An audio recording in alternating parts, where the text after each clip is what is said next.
So I'm going to show you guys how I clean my airbrush at the end of a paint session. I just got done with these spinner baits, at least painting them. So first thing I do, if you've seen my video on how to do in-between sessions, so I've got a solo cup here, and then my spray bottle. This is just water.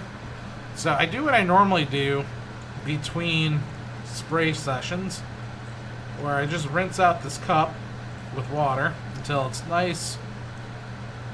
It doesn't have to be perfectly clear, but the majority of the color is gone.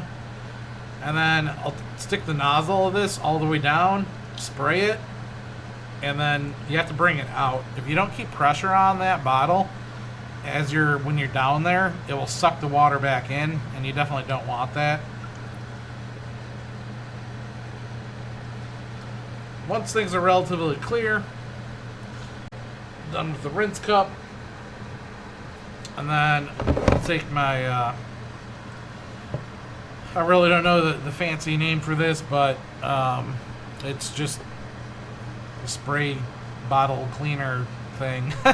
It perfectly fits the Iwata Neo that I have, so I'll just put some water in here, spray it about 2 or 3 times through.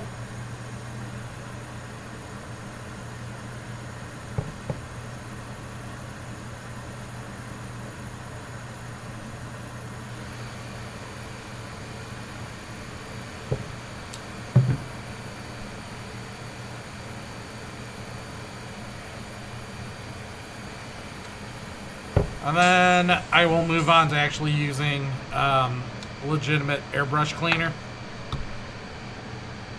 I'll just fill up the cup most of the way. And then rather than just spraying it straight through, I throttle it, kind of break it up. Once it gets close to the end, what I'll do is take a rag, clog the nozzle, and back spray it so that it bubbles up. Do that a few times, and then just wipe that all away. And then just spray the remainder of that back into that cup.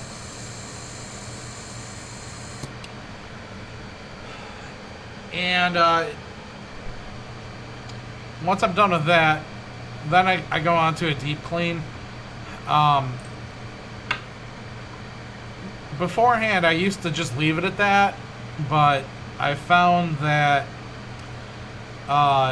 there's still a lot of dried paint in that, and it will clog it, and it will spray the next session after doing this, but it won't be nearly as strong as it should be. So I do not a complete teardown, but first thing I do, remove the rear cap, obviously. I'll loosen up the retainer for the needle, remove the needle,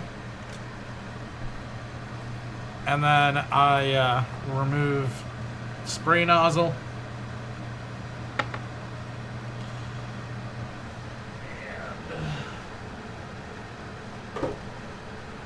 Then I'll get the little wrench and remove the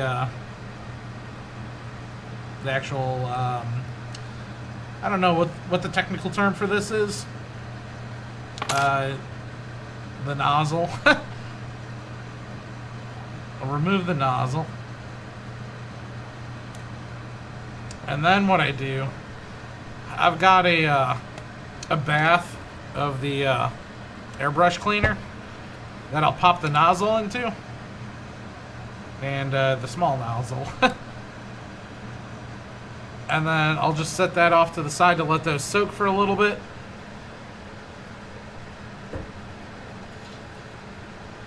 So the other thing that I got is this like ramrod type thing. This came with the airbrush cleaning kit that came with that. You can find this on Amazon.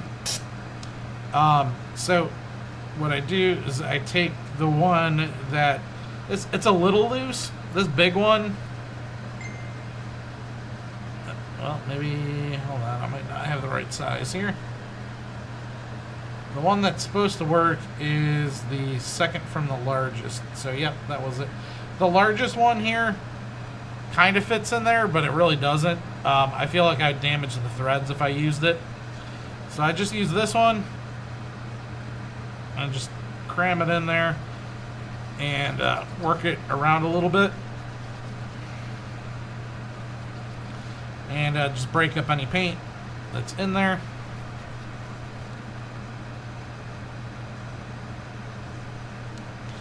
I don't have to do it too long.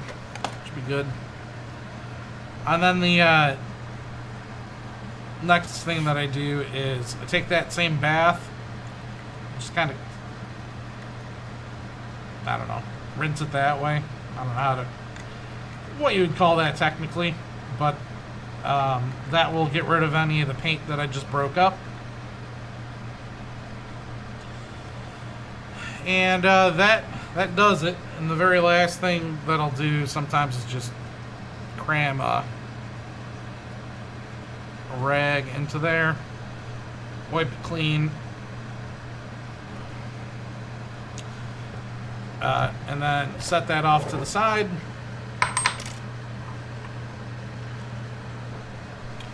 I'll take the needle, being very gently not to damage this tip, and fish out the small nozzle. Now what I do is, I don't think you guys are going to be able to see this on the video. But what I want to do is I want to thread the needle into the bottom of this small cap, just like that. And then, again, just kind of what I did with the ramrod, just kind of work that back and forth a little bit. If there's any paint in there, that will break it up.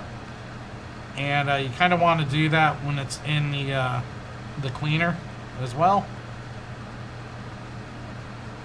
And then that should be good. Now, before reassembly, the very last thing that I do,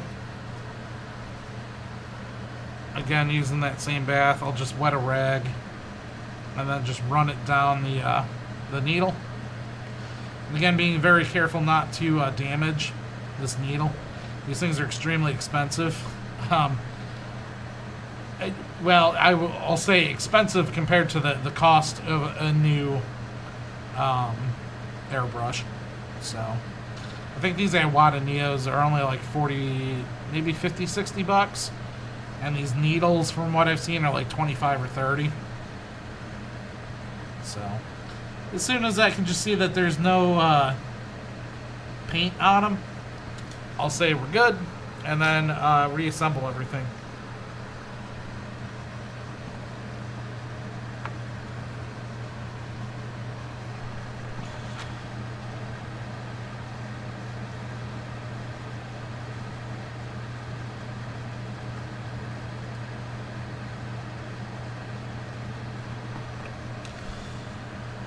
So I'll take that nozzle, put the nozzle back on. Definitely be careful with this so that you don't cross thread it.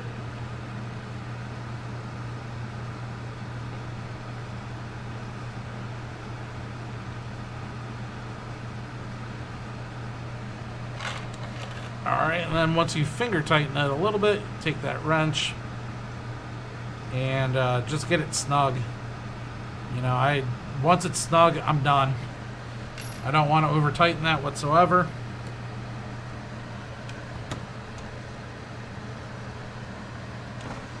Take the large nozzle, wipe that down with the rag, dry it off. And one thing to note, this nozzle gets some buildup in there. So take a rag, Q-tip works as well, just jam it in there. Clean it out. Then you're good. And then this is the one that seems to always want to cross thread, so definitely be careful of this one. And this is the nozzle that I broke on one of these Neos before, so definitely don't over tighten this. Just snug, and you're good there. Dump this bath out. Get that off to the side. So before inserting the needle, I'll make sure that this trigger hasn't come, you know, if it comes out like that, it's really not a big deal. You just pull this trigger back. It's a two-hand job. Pull that trigger back. And then make sure that your trigger with that slit this way, just put it in there.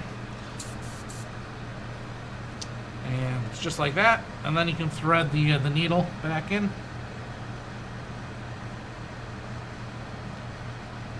And once it's fully in place, just tighten that down. And then you put that on, and you are done. So the next time I come to spray this, it's going to be just like it was brand new. So hopefully that was helpful for you all. Definitely let me know if you have any other tips or tricks. Always willing to learn if somebody else has a better way to do that.